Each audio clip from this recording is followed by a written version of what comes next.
پوچھنا چاہوں گا، وہ یہ پوچھنا چاہوں گا کہ اب جیسے آپ نے کہا کہ اجتہاد پر اجتہاد ہو سکتا ہے، یعنی اگر کوئی اجتہاد دیا گیا ہے پہلے تو ہم اجتہاد کے ذریعے اس کو تبدیل کر سکتے ہیں، لیکن پیرامیٹر جو ہیں وہ شریعت کے رہے، وہ کتاب و سنت کی روشنی میں ہو یا اس میں خلفائے راشدین کے عمل کو بھی آپ سنت کہتے ہیں؟ سنت کے اندر شامل ہے خلفائے راشدین، اس لیے کہ اس کو اجماع کہتے ہیں۔ اچھا، کیونکہ خلفائے راشدین کا دور وہ ہے کہ جس میں عالم اسلام ایک وحدت تھی، لیکن آپس میں اختلاف تھا، نہ بھی فرقے تھے۔ علامہ اقبال نے فرق کیا ہوا ہے کہ صحابہ کرام کا وہ اجماع جو کہ فیکٹ کے مطابق ہو وہ تو حجت ہے ہم پر، لیکن جو فیکٹ کے مطابق فیکٹ پر جس کا انحصار نہ ہو، جس کا انحصار انٹرپریٹیشن پر ہو، اس کے ہم پابند نہیں ہیں۔ وہ تفریق کرتے ہیں دو قسم کے صورتوں میں کہ اجماع جو صحابہ کرام کا ہے وہ کب ہم پر حجت ہے اور کب نہیں ہے۔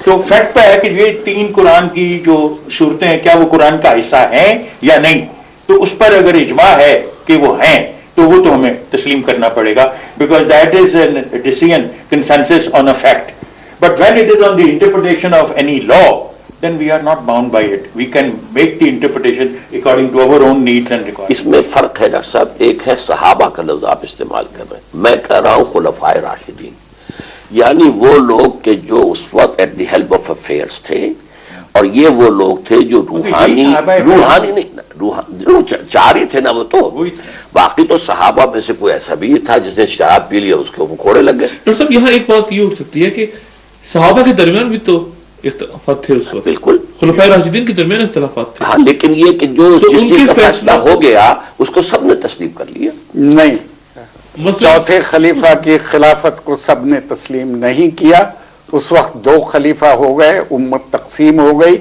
جنگ ہوئی، ہزاروں مسلمان قتل ہوئے، اور ایک اور فرقہ خارجی اس کا وجود میں آ گیا جس نے یہ کہا کہ یہ دونوں غلط ہیں، ہم صحیح ہیں۔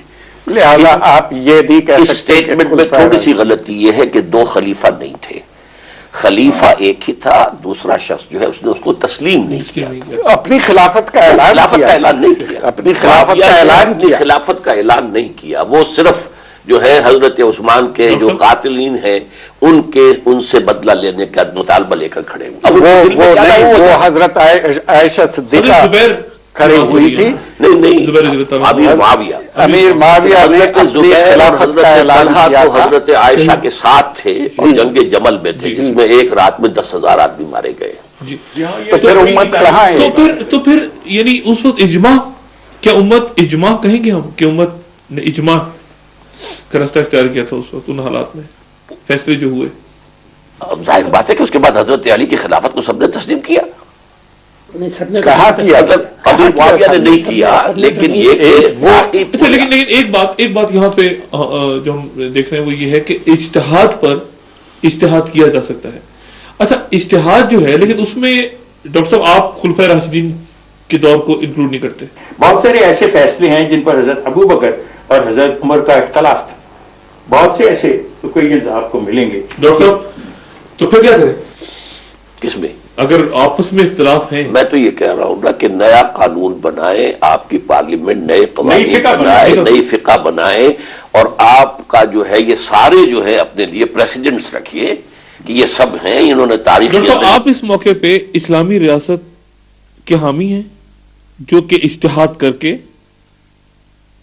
قوانین کو جدید دور کے مطابق؟ میں سمجھتا ہوں کہ ہمارے ہاں جو چیلنجز اس وقت ہمیں فیس کر رہے ہیں، تو جب تک ہم نے اجتہاد کا طریقہ کار اختیار نہ کیا تو یہ جو چیلنجز ہیں ان کو ہم اس کنونشنل انٹرپریٹیشن آف اسلام کے ساتھ ان کو حل نہیں کر پائیں گے، اور اس لیے مشکلات پیدا ہوں گی۔ نتیجہ یہی ہوگا کہ جو بھی ہم لوگ جو چمٹے ہوئے ہیں تقلید کی بنیاد پر ان پرانے ائمہ کے فیصلوں سے، اگر یہی سلسلہ جاری رہا تو نتیجہ اس کو یہی ہوگا جو سیکولرزم کا ہوتا ہے کہ ہم اپنے معاملات کے بارے میں جو بھی قوانین ہیں ان پر خدائی قوانین کے بجائے انسان کے بنائے ہوئے قوانین پر انحصار کرنا۔ ڈاکٹر صاحب آپ متفق نہیں ہیں، آپ کہتے ہیں کہ اجتہاد سے بھی اگر جدید دور کے مطابق تبدیلیاں لائی جائیں، جیسا ابھی میرے خیال سے یہ بات واضح ہو گئی ہے کہ اجتہاد کا بھی پیرامیٹر ہے ایک ہی اسی فریم ورک میں رہ کے آپ اجتہاد کر سکتے ہیں.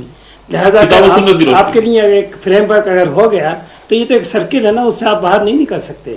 اور دنیا جو ہے وہ ایک جگہ جمی ہوئی نہیں رہتی ہے، دنیا تو مسلسل آگے کی جانی پڑتی ہے، نئے پرابلم پیدا ہوتے رہتے ہیں، اس کے لیے نئے خیالات، نئے آئیڈیاز آنے چاہیے. وہ قرآن اور سنت سے متصادم بھی ہو رہے ہیں.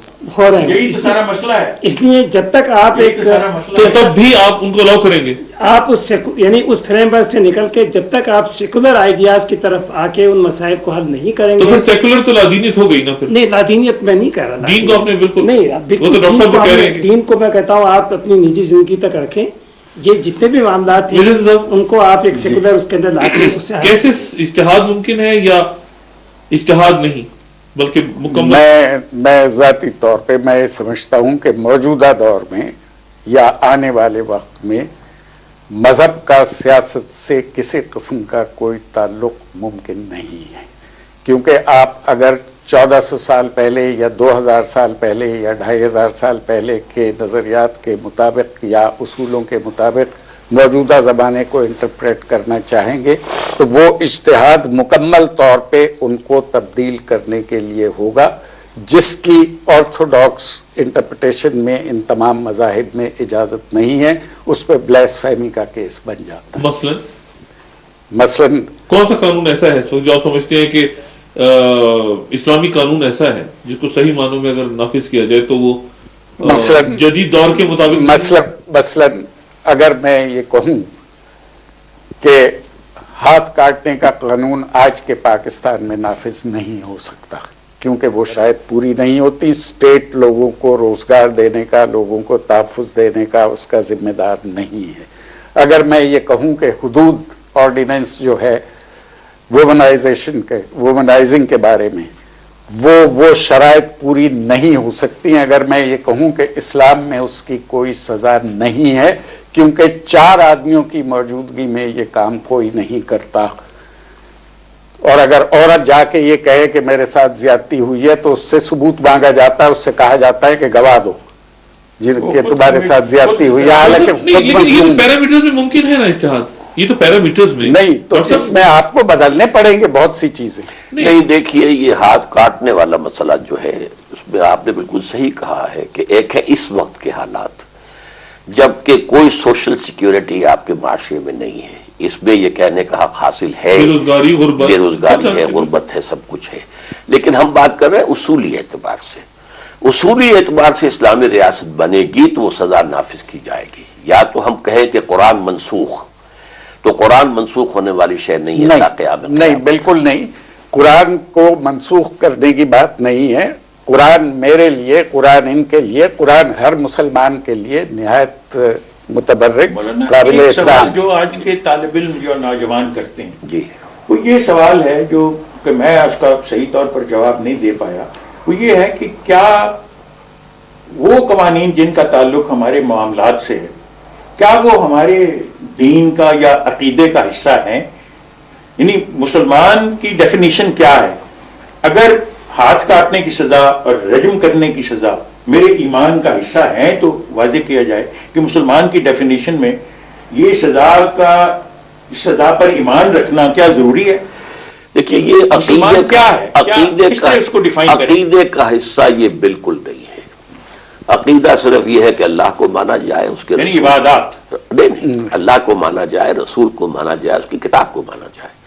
جو کچھ کتاب میں آ گیا اس پر عمل کیا جائے، جو کچھ رسول نے کہا اس پر عمل کیا جائے. عقیدہ علیحدہ ہوگا، عمل علیحدہ ہوگا. چنانچہ گناہ کبیرہ کا مرتکب بھی امام ابو حنیفہ کا مشہور فتویٰ وہ کافر نہیں ہو جاتا، اس لیے کہ جو خوارج تھے انہوں نے یہ کہا تھا کہ جس نے گناہ کبیرہ کا ارتکاب کیا وہ کافر ہو گیا، تو مرتد ہے، واجب القتل ہے، مباح الدم ہے، اور اس کی بیوی اور لڑکیوں کو آپ بنائے کنیز ہے. لیکن امام ابو حنیفہ نے نہیں، رجم کی سزا قرآن میں نہیں.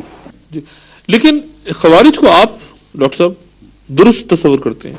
خوارج نے جو ان کا سیاسی نظریہ ہے، چونکہ وہ ان کا یہ جو خلفاء کے خلاف کھڑے ہوئے، جی ہاں، ان کا یہ حضرت علی کے خلاف رضی اللہ تعالیٰ عنہ، جن کا نظریہ یہ تھا کہ ایک ضروری نہیں کہ خلافت، پہلے تو یہ کہتے تھے کہ خلافت فرض کفایہ ہے. خوارج کا نظریہ یہ ہے کہ خلافت ضروری نہیں ہے، کیونکہ اللہ تعالیٰ نے صرف یہی کہا ہے کہ مسلمان وہ ہیں جو نماز، خوارج میں بھی صحابہ تھے، صحابہ تھے، ہاں پہلے خوارج بعد میں بنے پر صحابہ پہلے تھے جی، لیکن صحابہ اس وقت تک تقریباً ختم ہو چکے تھے، وہ نسل جا چکی تھی. کوئی صحابی تھے اس میں؟ تابعین تھے، کبھی نام سنا نہیں ہے. تابعین تھے، تابعین. تو یہ لوگ ان کی جو بلیف ہے، they were the first social democrats one can say. آج جس قسم کی جمہوریت آپ کہتے ہیں کہ وہ اسلام اپوزیشن پارٹی تھی، تو وہ پہلی اپوزیشن پارٹی تھی اسلام. وہ یہ کہتے ہیں کہ ہمیں پہلے تو یہ کہتے ہیں کہ خلیفہ کی ضرورت ہی نہیں، فرض کفایہ ہے، ضرورت پڑے تو کر لو، نہیں کرو. دوسری چیز ہے کہ it cannot be confined to the descendants of Ali. It cannot be confined to the tribe of Quraysh. Even a slave, a black slave, or even a woman who is qualified can become a caliph, although it is not necessary to have caliph. We can, the Muslim community through constituent assembly can resolve all their worldly disputes. یہ ان کا thesis ہے جس کی وجہ سے اچھا جو خلفاء تھے، خلفاء راشدین، ان کا کہنا یہ تھا کہ قریش میں ہی خلافت. یہ تو جو پہلی خلافت ہوئی ہے وہ اسی دلیل کے تحت ہوئی ہے، ورنہ انصار اس میں سے انصار کو پچھلی دفعہ یہ بات ہوئی تھی نا کہ اس میں سے انصار کو نکال دیا. اچھا یہ خوارج جو تھے ان کو ہم درست نہیں سمجھتے. نہیں مطلب نہیں، ان کی تکفیر پر اجماع ہے. اس کی وجہ یہ ہے کہ انہوں نے باقی سب لوگوں کو کافر قرار دیا اور انہوں نے واجب القتل قرار دیا. حضرت علی رضی اللہ تعالیٰ عنہ نے ان سے صاف کہا یہ کہ تم عقیدہ، خیال، نظریہ جو چاہو رکھو، لیکن اگر تم نے امن و امان کو خراب کیا تو پھر میں تمہارے ساتھ سختی سے نپٹوں گا. تو پھر جنگ نہروان ہوئی ہے جس میں 4000 جو ہے وہ خارجی مارے گئے. اپنے آپ کو کہتے تھے اہل سنت والعدل، اور ان کا جو کانسیپٹ عدل کا تھا اس کے کوئی خلاف ہو تو اس کو واجب القتل قرار دیتے.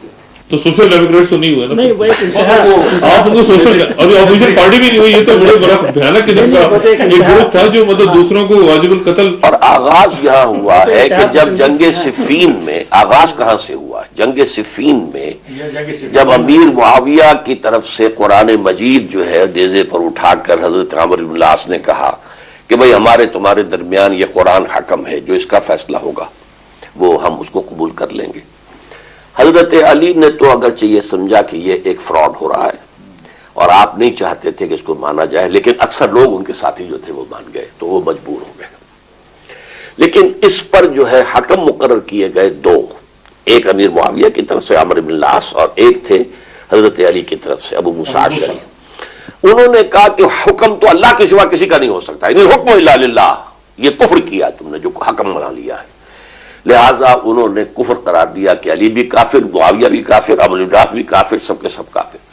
چنانچہ 3 خوارج ہی نے بیٹھ کر سازش بنائی تھی کہ ایک ہی وقت میں ایک ہی دن ہم جا کر حملہ کریں گے اور علی کو تم ابن ملجم جو تھا تم شہید کرو گے، فلاں کو عمرو بن العاص کو فلاں کرے گا، اس کو یہ کرے. بس ہوا یہ کہ ان میں سے دونوں میں سے ایک تو اس مسجد میں آئے نہیں، دوسرے پر وار اوچھا پڑا، وہ سیدمت حضرت علی پر وار جو ہے وہ بہت کاری پڑ گیا ان کی شہادت.